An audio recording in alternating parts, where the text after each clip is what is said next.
Namaskar, I'm Ashok Vyas, and I'm delighted to be welcoming a wonderful panelist. All of them have contributed to the art scene in their own way significantly. While we talk about art forms, many times some of us associate it with expression of beauty and joy or something that inspires us to dive deep within. But then there are issues that are also raised through different art forms, whether it be literature, painting, or drama, or for that matter, dance also. To my mind, the inclusion of issue based performing art as dance form is comparatively a recent phenomenon, and I might be wrong. Where we are in that context, let me have the pleasure of welcoming three wonderful, accomplished artists. To begin with, I have Sonali Skandan. She's artistic director of Jiva Performing Arts.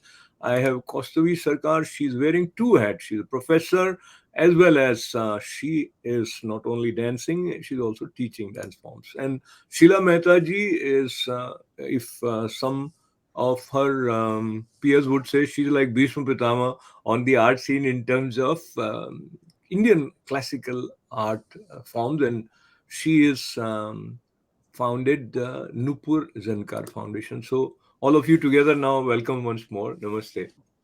Thank you. We'll begin with Kaustavi. Kaustavi, you, when you look back, your early days, your introduction with how dance flows through body, and what is it that you would be expressing through dance? How those memory sort of takes you to what sort of understanding of dance purpose? So as soon as you ask me that question, I have a flash of memory of Ananda Shankar's River, the music River, and I was a part of Uday Shankar India Culture Center. Apart from my deep learning in Odissi, I was a part of Amala Shankar's tutelage, and we had done River, and I think this idea of River is also explored by, say, Odissi dancer choreographer Guru Aruna Mahanti, when she talks about Gatha and the sort of winding journey of tradition of Odissi from the temple to the stage um, to the contemporary living rooms almost when during the pandemic. But I also wonder about the privilege that I grew up in, and there is a privilege to be thinking about art in as in and as flow, as opposed to constant hitting roadblocks and constant boundaries. Being class privileged, caste privileged, I think that aspect of flow is a question of access. So I rest my case here. Thank you. No, no, you haven't. We are not making any case, any case so far. We're just at the beginning stage. Probably you have some ideas in terms of your case, and allow me to sort of share the background story. The performance that at Natya Darpan Kaustavi is having is also referring to the issue which is related to caste, and I think that's probably why you also mentioned. But talking about flow and staying back to the the basic of purpose of art and how we understand it, and let me hear from Sonali in terms of your early memory of first time when you were enjoying being a part of some formal dance performance, and what was going on in your mind uh, in terms of how what is it that draws you towards dance? So I probably have a little bit of a different perspective. I grew up in the U.S. and I did most of my dance training here until my early 20s when I shifted my training to India. So my early exposure was as a young, very young immigrant into this country. At the age of 5, I started my training in ballet, actually. And so at that time, there were very few Indians in this country, and, they were in pockets around the US. And so what we had to do really was our exposure to the Indian arts was very limited. So I really got my first exposure to dance in the Western context. Later on, I saw Indian classical dance when I was quite young, and I really, fell in love with it. Of course, it was mostly because of the aharia, the beautiful costuming, the beautiful jewelry, Uh, the movements. And it wasn't until a few years later that I did get exposure to it through some classes. Um, but what drew me to it and what continues to draw me to this art form is its ability to express the finest, subtlest, nuanced details of your life. And I think that is really the beauty. And I think because it's such a narrative art and it has such a vast vocabulary of expression, that the art allows us to express things that perhaps might be difficult to express verbally. So I think that's why it lends itself to really questioning the things that we see existing around us that we might have, you know, some questions with, might be critical of. Like any art, it leaves the window open for expression and questioning. I think that's very well put. It kind of moves from where Kaustavi left in a way. Well, you have the ability to express, and you definitely are a sensitive being, and that which you consider would help you in discovering the meaning of life in your own way, as well as in the context of the society that you are a part of.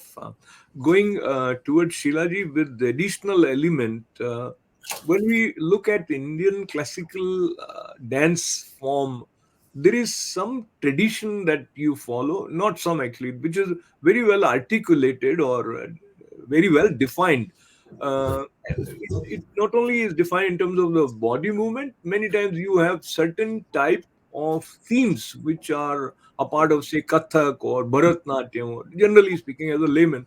That's my understanding. So talk to me the fluidity uh, in the way the dance is interpreted and the way the dancers express themselves. Has that undergone some change? Would be additional uh, sort of a point for you to consider, as you also mentioned about what is the purpose of dance, and what was it that drew you towards dance?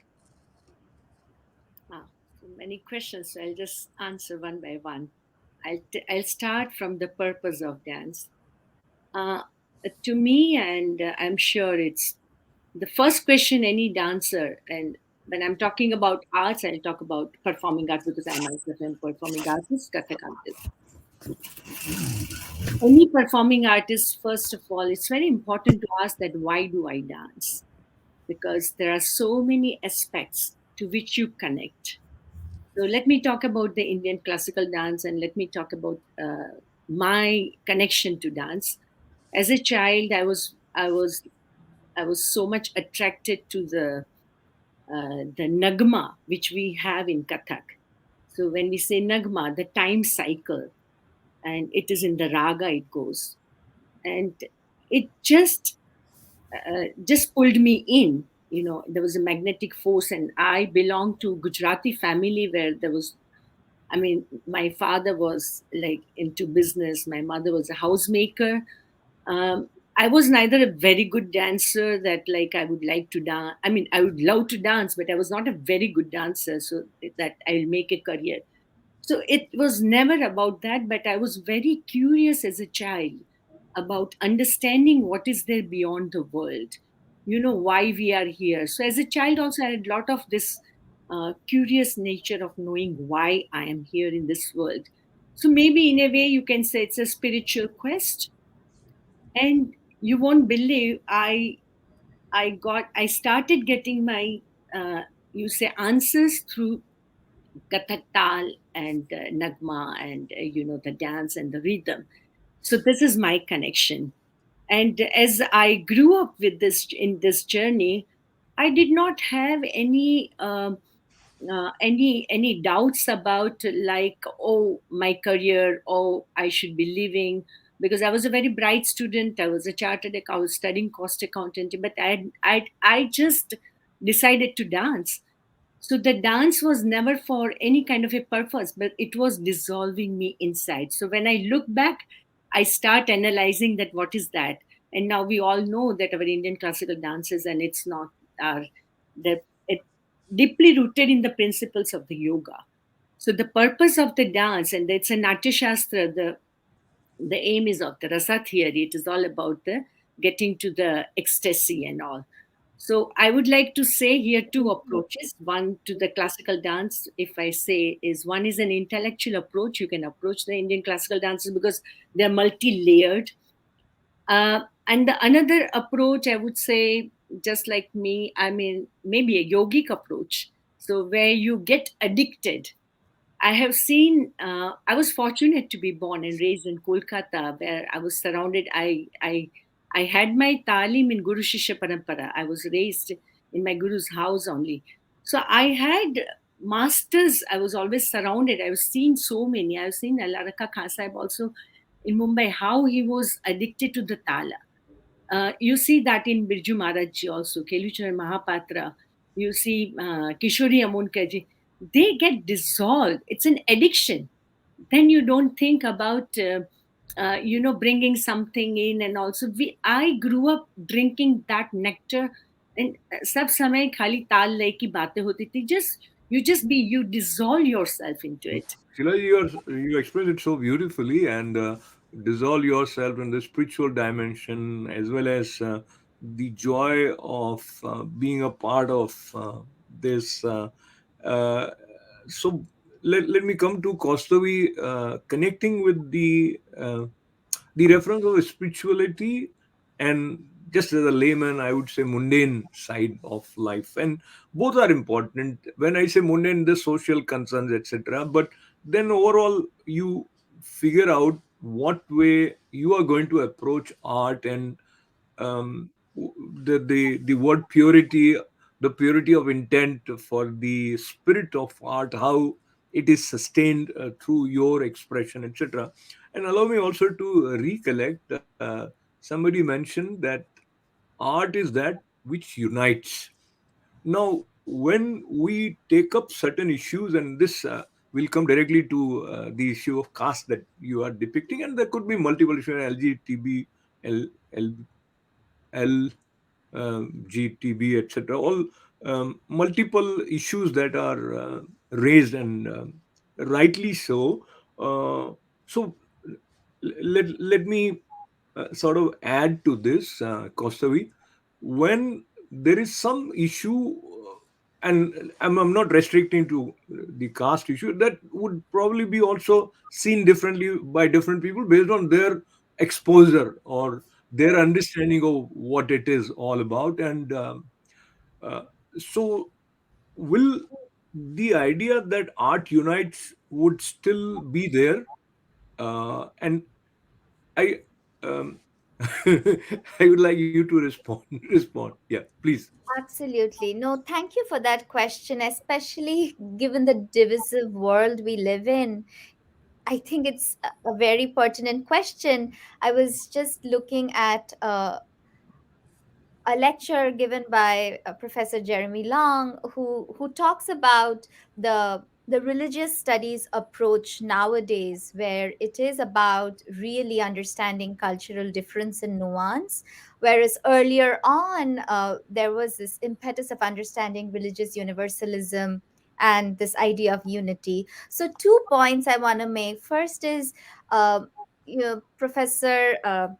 Scholar Ayon Maharaj, who's a monk of the Ramakrishna order but had his PhD from UCLA, he says there's art is the pathos of who we are and who we yearn to be.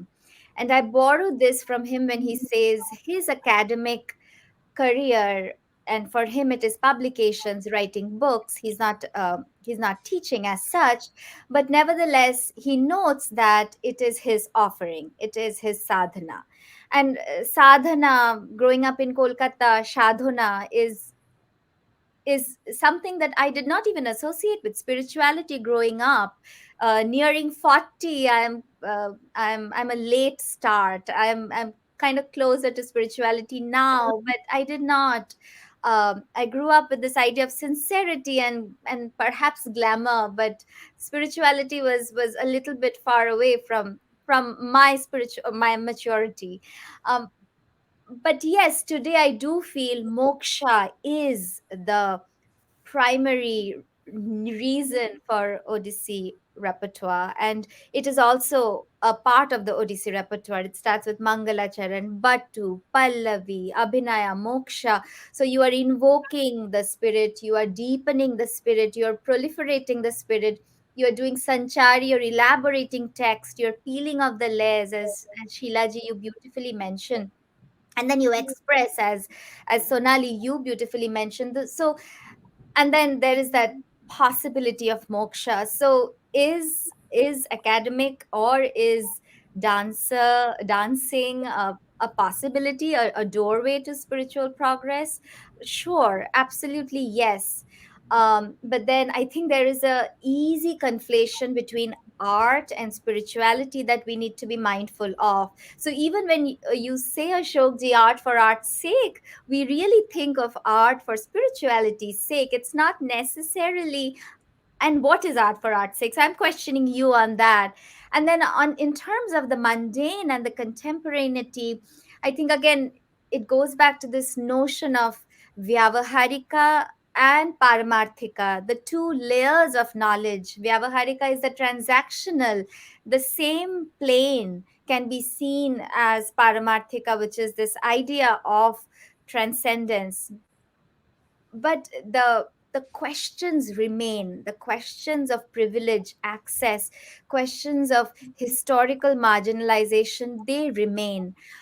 I will end by saying, just noting that a western impetus of trying to fit a square peg in a round hole is really a problematic way of approaching Indian classical dance. I do think a very organic coming together of thoughts, ideas, something that all of us do in our hybrid identities.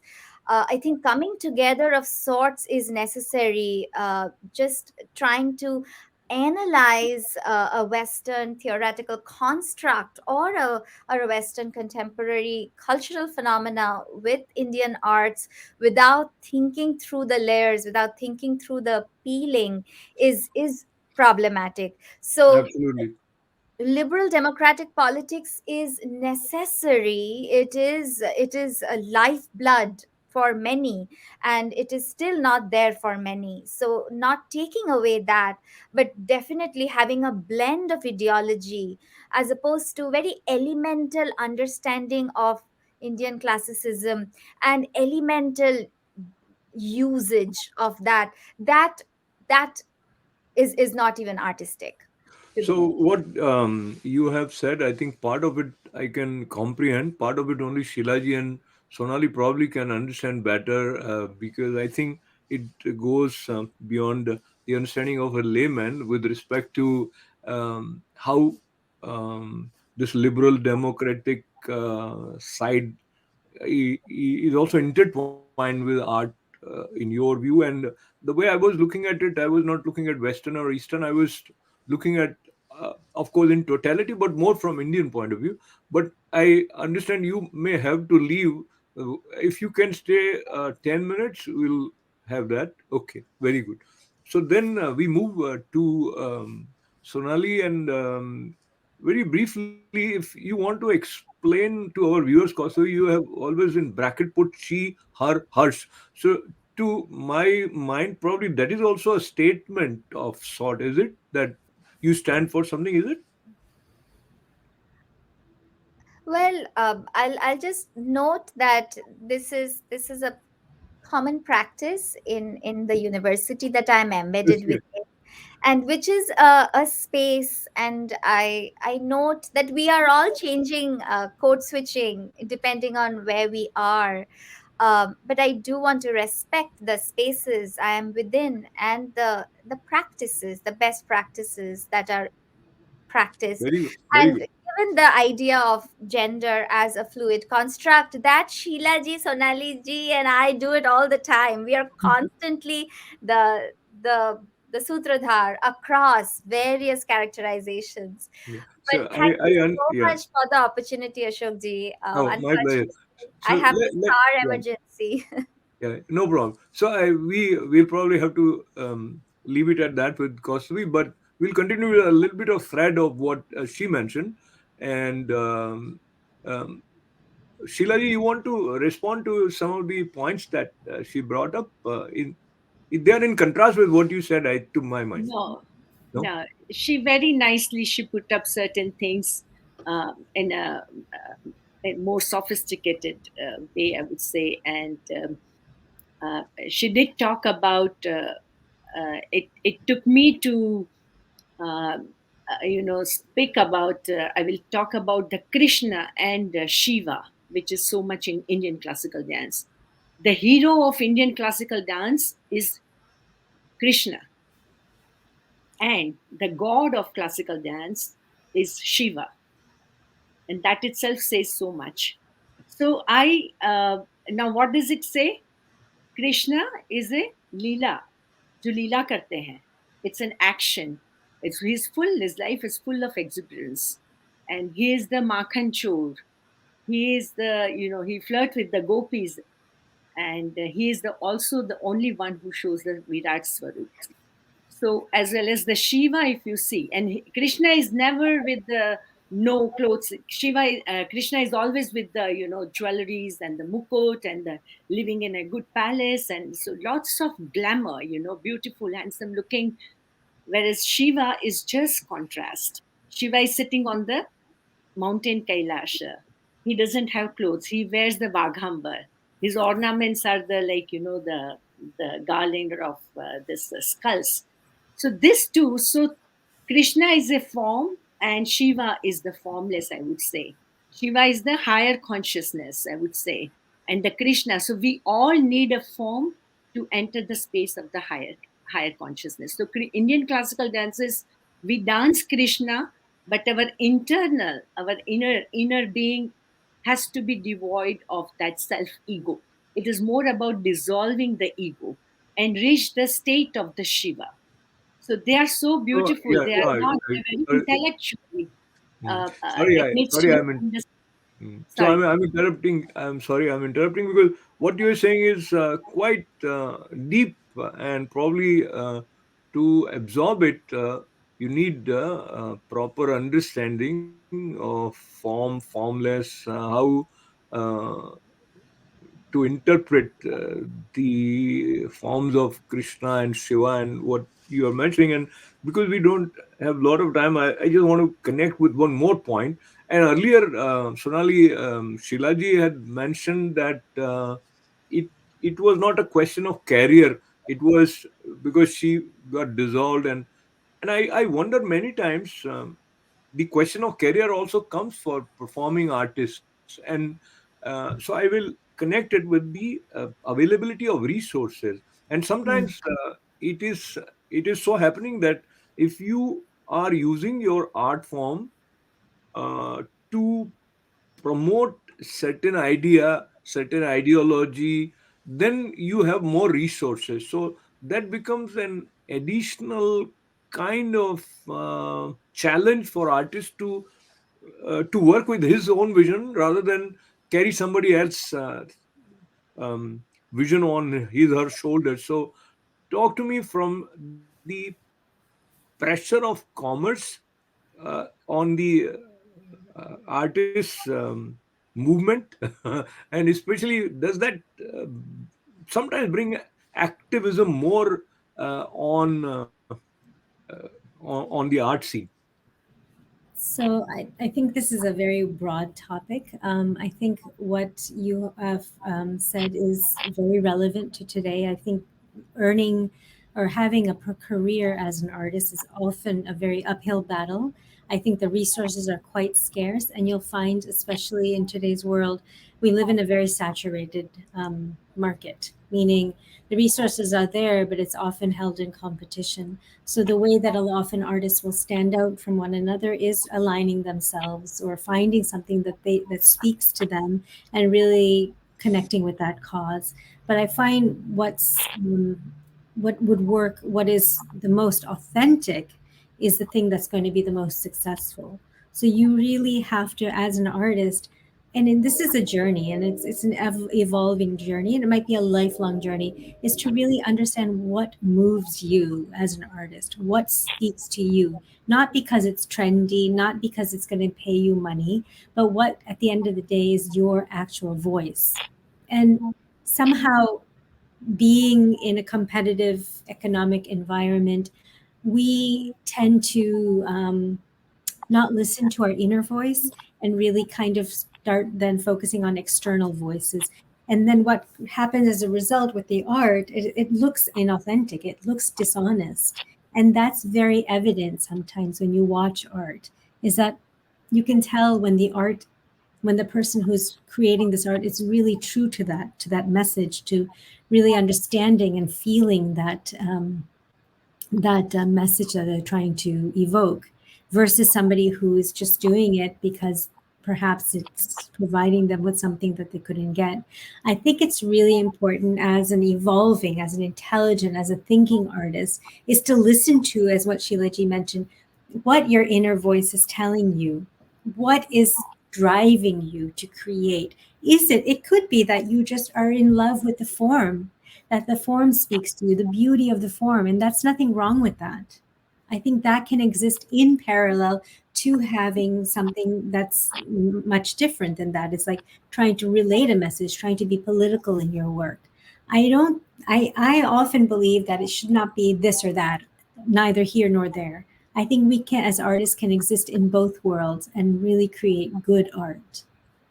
I think that's very profound, and I think that sums up the way artists, probably, if I use the word, should be approaching. Because ultimately, if you yourself would draw lines that this is the limiting space in which I am going to work as a performer, then probably you will not blossom to your fullest extent, and that would also deprive the audience or whosoever are appreciators, who are beneficiaries of your artistic expression, from something valuable. And just a minute that we have, Shilaji, I would request you to share your concluding thoughts.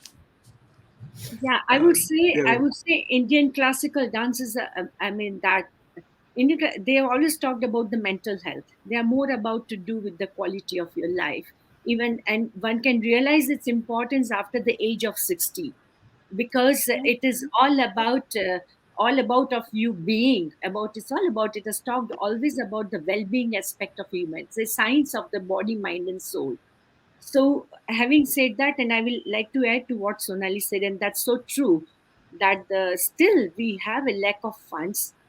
When I talked about the spiritual aspect, I don't mean, because even I'm performing Shikhandi, and it's also about making a social comment, and art has to go there. You just cannot. But to own your for yourself, and as one thing I would like to add, Ashok Bhaiya, there is a very nice gurus. It is being said by जो कलाकार है, it is about Shastra, Tantra, Vidya, and Kala. So Kala comes at the end. Kala is from inside out. The Shastra is the discipline about what to do, what not to do. Tantra is the technique. Vidya is the material you take in, and then when you are convinced, then it comes out, and that is the arts. That's what Sonali was talking about. Unless until you are not convinced, even if I make a social comment with my production, I should be convinced why I am doing it.